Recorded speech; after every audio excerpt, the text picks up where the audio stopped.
بسم الله الرحمن الرحيم. مع حضراتكم النهاردة أحمد علي من قناة أحمد علي للشروحات المختلفة. هنبدأ النهاردة شرح كيفية حفظ الملف اللي تم التعديل عليه والكتابة عليه في برنامج الفوتوشوب، وهي إن شاء الله هتكون الحلقة الثالثة، وهنبدأ دلوقتي نشوف مع بعض. ساعات تبقى مشكلة بتواجه المستخدمين اللي لسه بادئين في الفوتوشوب، يعني لسه مبتدئ، فكون التعامل على حذر شوية. هبدأ أضيف صورة من على الويندوز.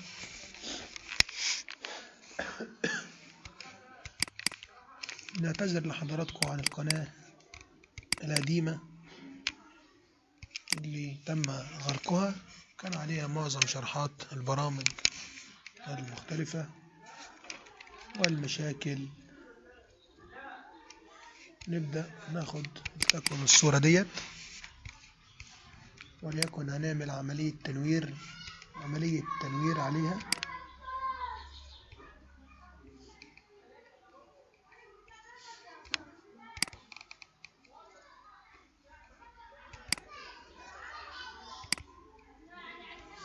أعمل موافق كعملية تعديل بسيطة.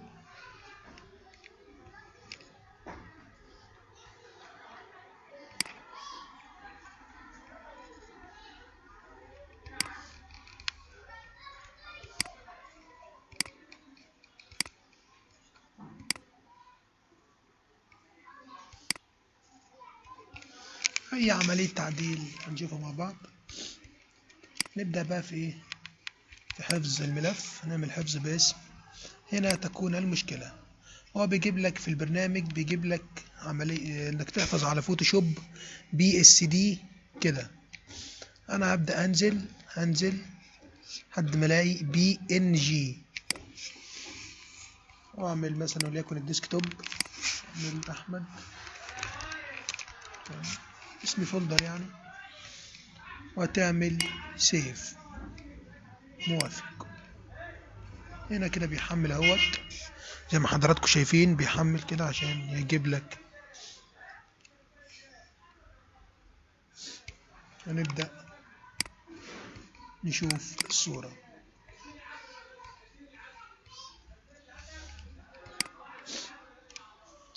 تعمل له اوبن ويز كده بقى الصورة هي تلاقينا عملنا عملية التعديل عليها. نبدأ كده نشوف. طيب لو عملناها كما هو بيكون مديها لك فوتوشوب PSD، انت في اول مرة بتعملها وبيعمل حفظ عليها. شوف عملها لك فوتوشوب PSD، كتب لك PSD في رحاية. شوف كده حضرتك، تنزل عملها لك في فولدر اسمه PSD من، عشان ده لو انت عايز تعمل عملية تعديل مرة تانية في وقت تاني. يعني لو انت سهران وعايز تعمل عملية تعديل وعايز تكمل بكرة، ممكن تعمل الحركة بتاعت PSD. لكن لو عملية حفظ نهائي بتعمل BNG. هي عملية تغيير بسيطة. وبكده نكون انتهينا من حلقة النهاردة، والسلام عليكم ورحمة الله وبركاته. إذا عجبكم الفيديو فادعمونا بسبسكريبشن للقناة لكي يصلك كل ما هو حصري وجديد. كان معكم أحمد علي، والسلام عليكم ورحمة الله وبركاته.